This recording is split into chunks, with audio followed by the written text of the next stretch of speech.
How's it going, guys? Today, we are taking a huge deep dive into the latest Shin Megami Tensei V trailer. And man, it still sounds crazy to be saying that, but here we are. In case you haven't heard, the long-awaited Shin Megami Tensei V will be releasing worldwide November 12th for Nintendo Switch. And I, for one, I just don't even know what to say. Let's just get started. There's so much to talk about. Across the multiple trailers, the Nintendo Treehouse Live, and the special Atlas Tube livestream, we have so much footage, new story details to discuss, and a whole horde of new demon designs to admire. So let's stop wasting time and get started. Let's begin with the basics. If you're new around here, the latest in the long-running Japanese role-playing series known as Shin Megami Tensei just had a trailer for its 5th mainline game. And with it, we see some exciting new features like the hero's transformation into a Nabo no Kami, open-world gameplay, and the ability to jump for the first time in franchise history. No, the mantra building does not count. It's a big deal. Not only that, we also received new demon designs, some small, some huge, and some other new features. There's so much going on. Let's just talk about it in chronological order. We begin with a better look at our main hero. We've seen the SMT5 hero across various trailers over time, but now we have hard confirmation of his daily life. He is a normal high school student, and one day, things turn for the worst, and he enters a different dimension, known as Dot. Upon waking up in this new alien world, our main hero is confronted by angels and demons, and we gotta talk about these things because now that we have a better look at them, my god, they are crazy. Masayuki Doi, illustrator for the Shin Megami Tensei games, at least the recent ones, has decided to give a major facelift to specifically the common angel. For fans of the Shin Megami Tensei series, you know angels had various designs over the years. There's the very vanilla one from the early days, the more scantily clad version from Nocturne onward, who's also had like a couple of redesigns. But now we are given this almost androgynous body with a metallic face and just piercing eyes, wielding a spear. It's so cool. It's so unique. Such a fresh, just thing to add to the franchise. It really does stand out in this trailer. We also have a daimon, or demon for short.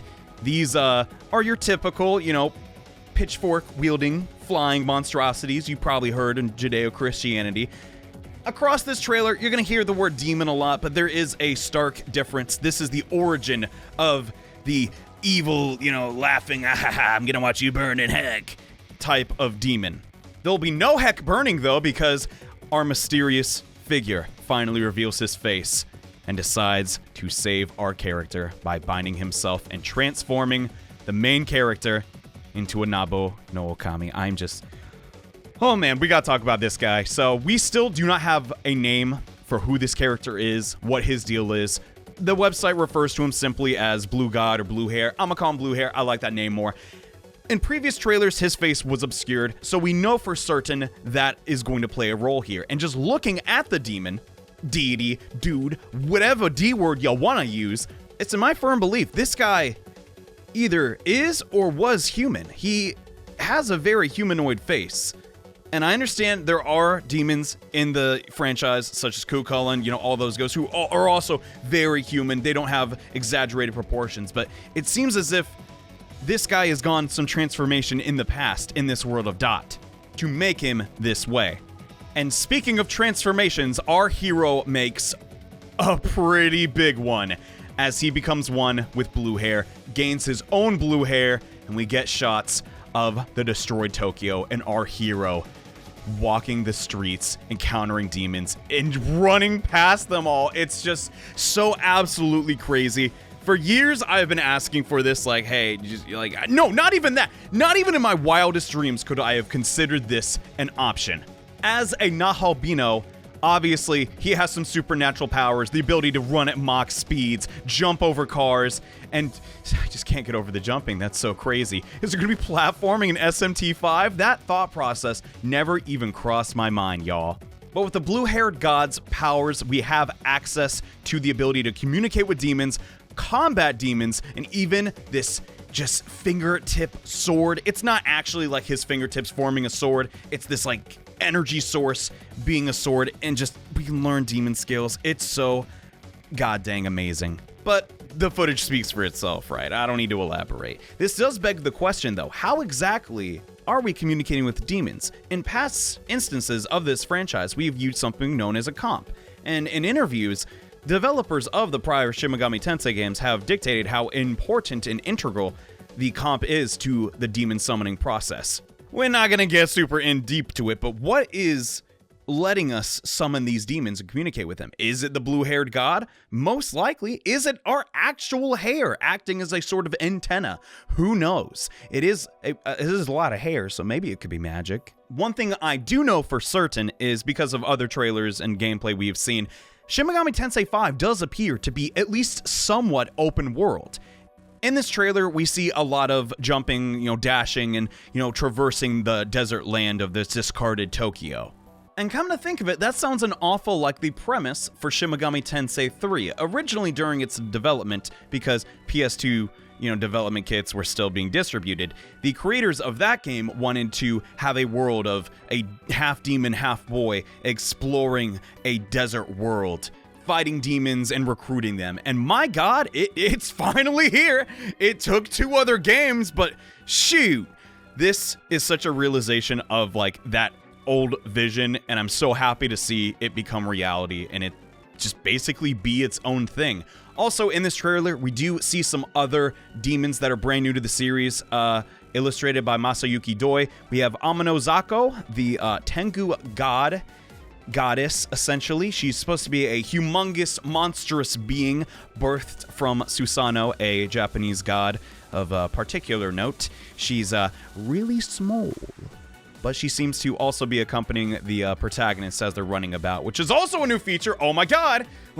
Demons following us in the overworld. So far in the trailer, it only appears to be very small demons, such as Dekarabia, Amanazako, as I've already mentioned.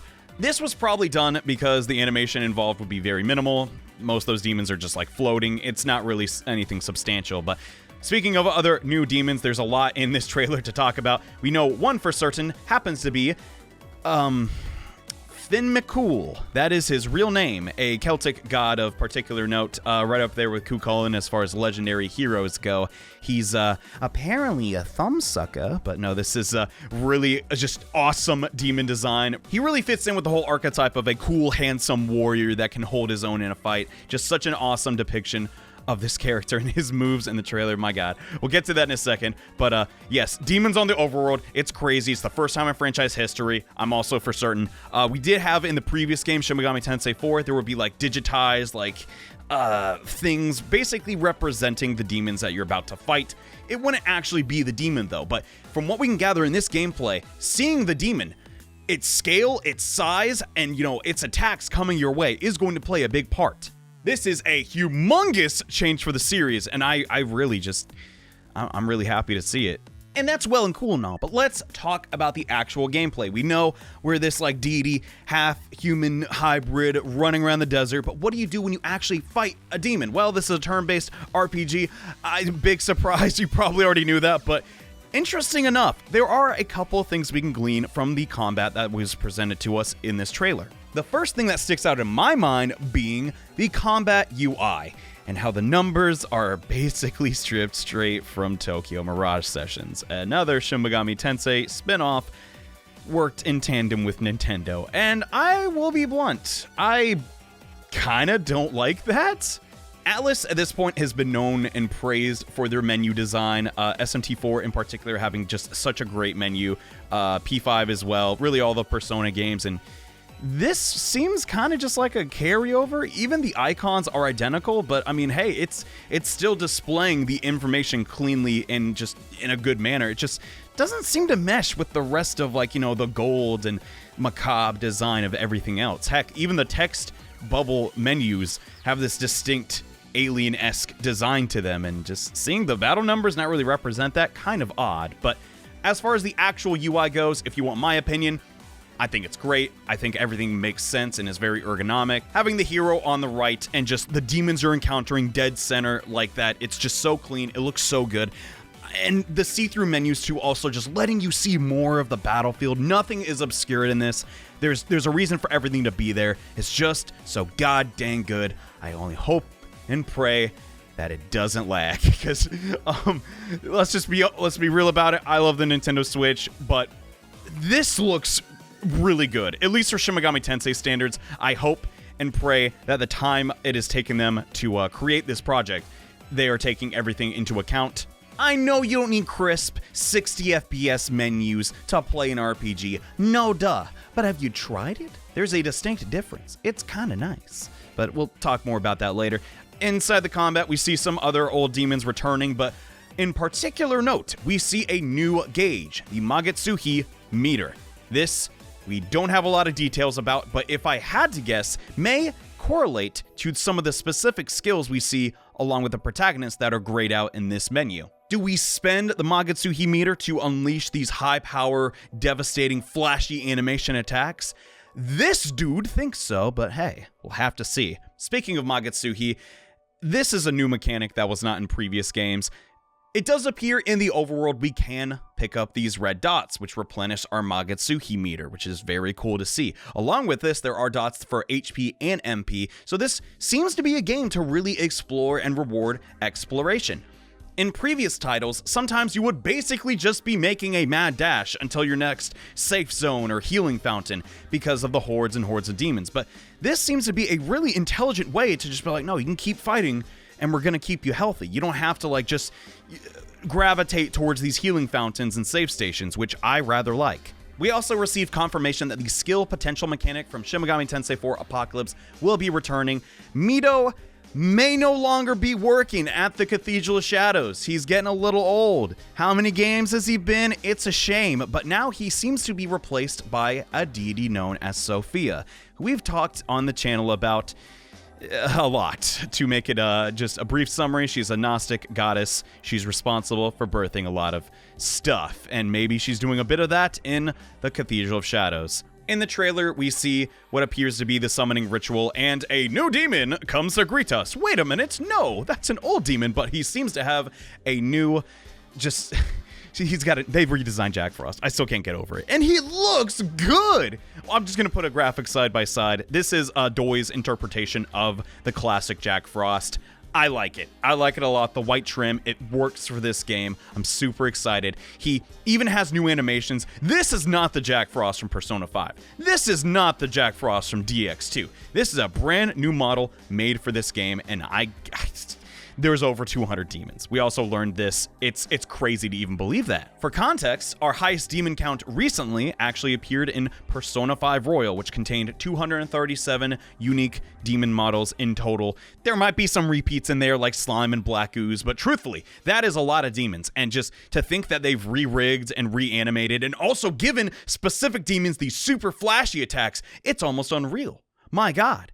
On top of that, we have some demons that are gigantic and flying above us, and just, there's the one as big as a mountain. Look at that guy. He's massive. How did they do this? My God, Atlus always finds new ways to surprise me. Something else I noticed was demons entering combat with this summoning circle design. I really like that touch. Some also don't, so there's a little bit of variety there. Uniquely enough, this isn't something I observed, but more I didn't see. They are being very particular during the demon recruitment process. They simply cut away real quick when we were about to recruit this Cerberus. I don't know why that is, but it does appear they do want to keep how we receive new demons a secret for now, which I actually kind of like. And last but not least, at least for the English side of things, we did see the game over screen. The blue-haired god and our hero seem to disappear almost into the ether on one of the branches of what we can assume is the Tree of Life. But we'll talk more about the Kabbalah side of things, because Atlus did the insane and uploaded an even longer trailer to their Japanese YouTube channel, and this gives us a ton of new context, so let's get into that. There's just no way around it. We've seen this across multiple promotional videos. There is a war going on between Chaos and Law demons, and it appears this has been occurring for some time.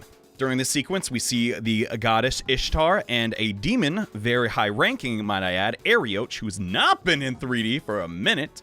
So that's awesome to see. We also get this brand new Doi design, this almost eldritch, chaotic being, which looks like he's literally clawing his way into this reality.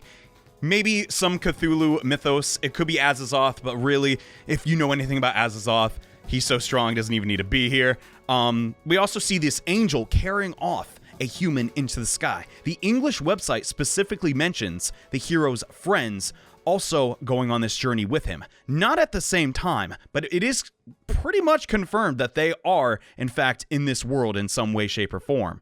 Who are his friends? Where are they now? Are they alive? This dude looks like he's not gonna make it. These are just the questions I have, and my god, we still don't have an answer. But the game's coming out soon. I'm sure that'll be addressed. But Camiel returns after not being in a game since Raido 2. That's super cool. And a new fire spell, which, interestingly enough, might be a renamed Trisagion. The spell from Shin Megami Tensei, it's been in a couple games.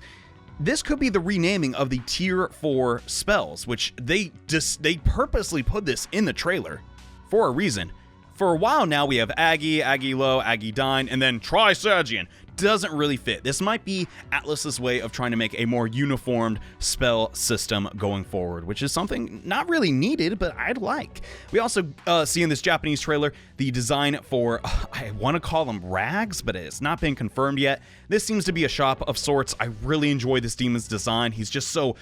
oh, it just looks like the embodiment of greed. Man, do you ever have a sale? Cut me a break. I'm not made of maca. In combat, we also see the press turn symbols for the enemy's turn to be the classic enemy icons from the older Shin Megami Tensei titles. That's a really cute reference. I liked it. I know a lot of people didn't see it, but I did. We also see the box art girl walking over some dead demons, or at least her feet. Johnny, why are you talking about girls' feet? We'll just move on. It's probably her. That's all I'm getting at. And a giant Cert destroys the angels in mass. He's like absolutely massive. It's craziness. And that's pretty much everything of note I've seen.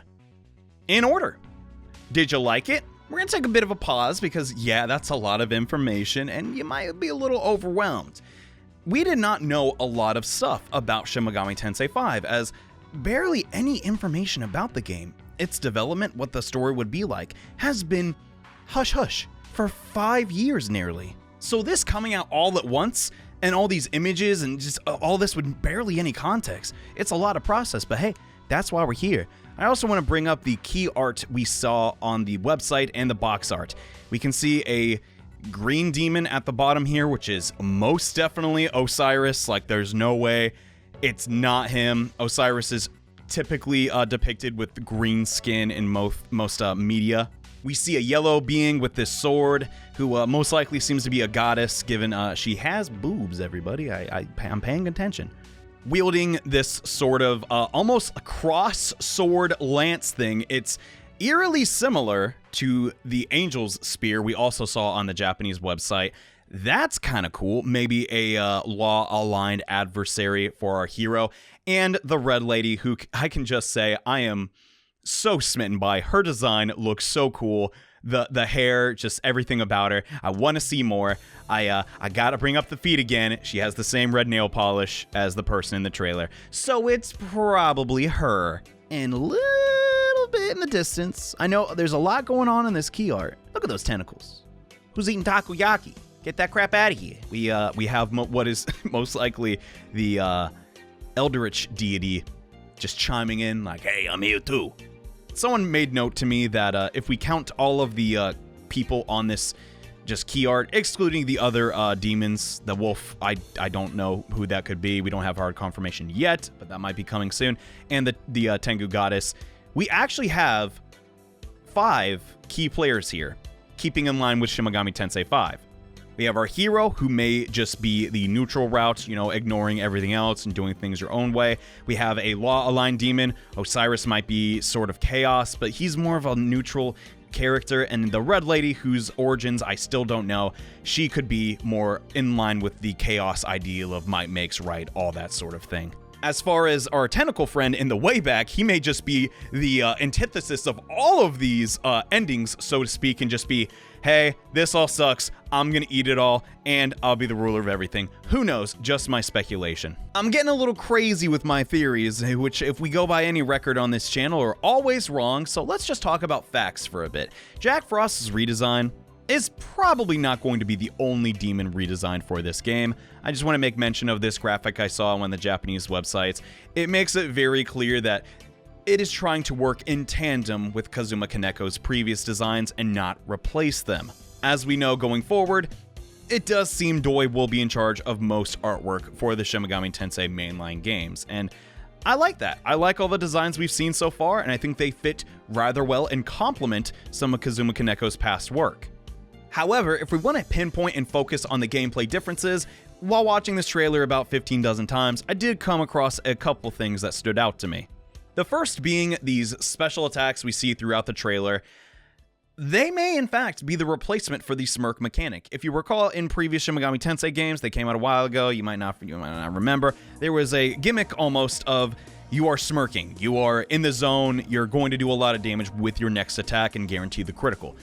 I don't see any smirking in this video, really, at all. So these special attacks, which most likely will be requiring the Magitsuhi gauge to be full, could be there to be the substitute and really diversify the gameplay a lot. Gun-based damage appears to also be missing in SMT5. This is by no means a complaint. They might just simply want to squish the amount of resistances and weaknesses demons and heroes have, and also just remove the amount of skills they have to like hand animate. There's probably going to be some really flashy attacks, and if there's only just physical and then you got your spells, that seems to be a good compromise. Along with this, on the level up screen, we do see that you can put stats into Vitality. This was absent in the previous two Shin Megami Tensei 4 games. That's probably great. Now there is a better indication of, hey, you can't level up, your gun skills. You got to put your stats somewhere else because, gun skills don't exist. Definitely a choice I can agree with, and I see why they did this. Prioritizing, offense or your defense, like, vitality and agility, is really just the balance. And overall, I think that's a good decision.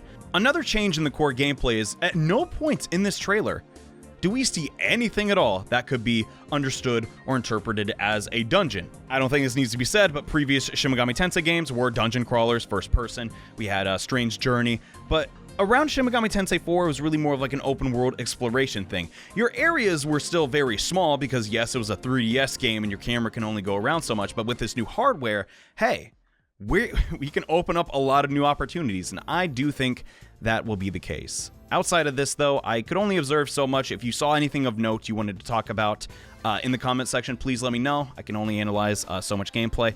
There is still the unanswered question of how the hero will be obtaining new skills. I don't see any demon whispering mechanic here on the level up screen, so that still remains a mystery. Also, how does our hero get new gear? It doesn't look like that guy can wear any armor, does it? Maybe we'll be seeing a return of the Magatama system or just something similar to it, so that our hero can gain new skills and affinities at will. With the gameplay spoken about in length, now I'd like to transition to what we know for certain about the story of Shin Megami Tensei V. Naturally, if you're trying to avoid spoilers, I'm not going to say anything like that will spoil your experience. This is just information that was given to us prior. In Shin Megami Tensei V, you are a senior at Juin Academy in downtown Tokyo, and one day, you are walking home after school and some of your friends notice that the station nearby is closed due to an accident occurring nearby. Looking for an alternate route, the hero enters a tunnel while looking for his classmates and is transported to a different dimension, known as Dot. While exiting the tunnel, the hero has his first encounter in this foreign world, an ambush attack led by daimons, which is interrupted by a mysterious god who says, "Come with me if you want to live." More or less, that's what he says. The hero extends his arm and the two become one and form a new human-deity hybrid. The Naholbino is clearly in reference to the Naobai no Kami, a deity of purification in Shintoism and other Japanese creation myths. Now the hero is on a journey to search for the truth of what occurred in this discarded Tokyo while fighting off hordes of demons and gods so he can locate his friends and learn the truth. On his journey, he begins to learn more about the world around him, and a specific demon mentions that 20 years ago, humans used to also live in this world, before it was transformed into a netherworld. More or less, that is all the information we now possess. So for the remainder of this section, I'd like to give my speculations on the story, as we know it now. Starting things off, let's talk about the Sephiroth, or the Tree of Life. The Sephiroth is a Kabbalan diagram to understand God and is used in various belief systems for various purposes. The sphere here, known as dot, or knowledge, has special significance because it is here that all 10 branches of the Sephiroth are in balance and come together. Alternatively, it can be interpreted as an empty dot, or slot, where one of the 10 Sephiroth can occupy its space. And another interpretation is that dot is a reflection of the other principles at a given time. And this actually brings us to our next point, the reflection. During the Japanese promotional video, we hear a female voice speak to, presumably the player, "What if I told you this Tokyo place we live in is just a lie? Would you believe me?" Whomever this lady is, she has external knowledge of dot, and my money is that this female voice belongs to a student that also attends the Heroes Academy. Perhaps a possible heroine who is friends with the hero who believes in the occult and by happenstance follows the hero to this other Tokyo. We know there has to be at least some inkling of a heroine design on Atlus's radar, as in a very early trailer, we see a girl with long hair succumbing to the daimons along with the protagonist, inside the world of dot. But you gotta keep in mind, this trailer is mother effing old, so this may be a plotline that is scrapped. But just something I wanted to mention because, yeah, where is this heroine? Where is this girl? And who is this girl saying this to? How does she know this stuff before it even happens? Very suspicious, don't you agree? From what I can gather, the story of Shin Megami Tensei V is going to really revolve around finishing this long-standing battle between law and chaos, possibly in our journey, cutting down and defeating other deities of note, or Nahabino, who have lost their purpose so that dot can finally be purified, either by law, chaos, or some other path. Along the way, we will learn more about the blue-haired god, why he wanted to give us this power, and the origins of the Tree of Life, the demonic invasion, and if a similar crisis can be averted for our fake Tokyo. Those familiar with the franchise would say to that, yeah, duh, that's kind of how most the SMT games go. And that's why a plot, like speculation's pretty easy. We know we're gonna fight demons, we know there's gonna be law and chaos, and we know a bunch of people are probably not gonna make it out alive. Obviously, Atlus is saving the super juicy details and twists for when we play the game ourselves. And judging by the Japanese voices, we're also assuming for now that the game will have multiple endings and routes. The English website in particular mentioning a world without its creator. Which path will you choose? Which really just speaks to me. Yeah, there's going to be alignments. There is going to be endings. Obviously, we don't have confirmation of that yet, but like, come on, you got to give us one or the other. Law, chaos, hopefully there's a third path, I don't know. The bottom line, however, is that despite sounding similar to other Shin Megami Tensei games, in particular SMT3, this truly is a brave new step for the franchise. And unlike previous games, seems to be taking a lot of risks, really letting you just breathe in this new world and setting and just take in the sights, the scales, all these new like animations. My god, I'm so blown away by the animations. Is every demon going to have that? Who knows? Probably not, but this is a huge, just, I could not even fathom they would take this direction, and they really are delivering on it. As far as gameplay goes, I could not be more satisfied. I've yet to play the game yet, obviously, but like this is shaping up to truly be just a lot of franchise firsts. Even if you've never played a Shin Megami Tensei game before, please consider just checking this game out. But now that the formal analysis is kind of like wrapped up, I really can only write so much stuff, and some things are just very clear to see. You know, if you watch the trailers, you probably notice them. I want to talk about a theory I've seen going around relating to Shin Megami Tensei 3. I will say, hey, if you enjoyed the video, leave a like. If you've not cleared Shin Megami Tensei 3 and seen the secret ending yet, I recommend you do so. This was going to be heavy spoiler talk for that game. I have a whole playlist if you want to check it out, but let's talk about a possible connection between Shin Megami Tensei 3 and Shin Megami Tensei 5. Unlike other Japanese role-playing games, they are not linked. You don't have to play the games in a specific order. More or less, every Shin Megami Tensei game is its own self-contained story. However, there are some instances of the mainline games connecting. SMT1, SMT9, SMT Imagine, SMT2, they are all believed to be in a self-contained world and directly reference events from the first Shin Megami Tensei. Likewise, Shin Megami Tensei IV and Shin Megami Tensei IV Apocalypse are directly correlated. Apocalypse expanding on the lore of SMT4 as a whole and takes place if the hero chooses to go down the neutral path, really an extension of that story, whether you like it or not. And up until recently, SMT3 has been the exception to this rule. We saw Demi-Fiend go to his battle with Lucifer, and that's about it. However, many people are starting to believe this game may have stronger ties to SMT3 than we originally thought, myself included. Hear me out. And no, I'm not talking about how Nahobino and Demi-Fiend has some similarities, how Magitsuhi is mentioned in both games. That's a little standout, yeah, and Dot sort of looks like the Vortex world. Those might just be, coincidences. We're talking about specifically the true demon ending of SMT3. In said ending, Demi-Fiend becomes a new demon, a warrior of the devil Lucifer, and proceeds to march on to a battle with what we assume is Yahweh, the creator god of Judeo-Christianity. And in a previous trailer, we saw Lucifer, you guessed it, being triumphant in saying, "Your god is dead." Is that a link or not? Let's discuss this possibility. We've already established that previous Shin Megami Tensei games sometimes will be connected in various ways, so this would not be a first.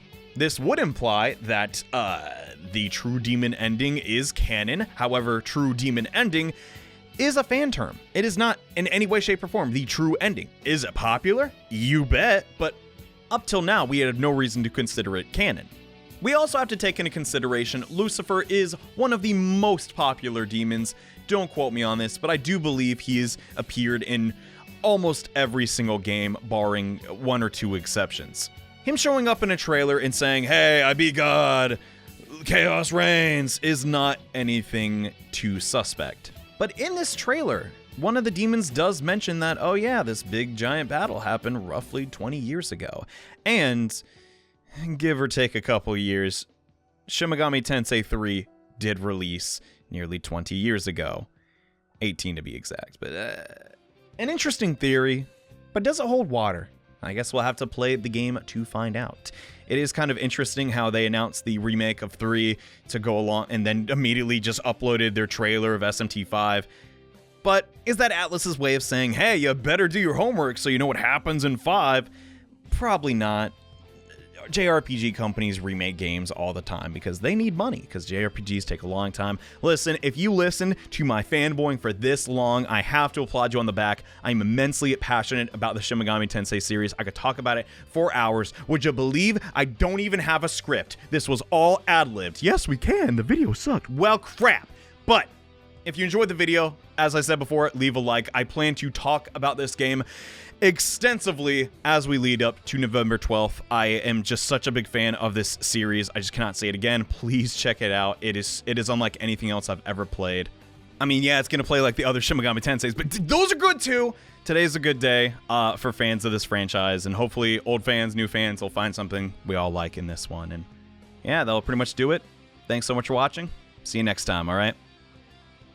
Bye.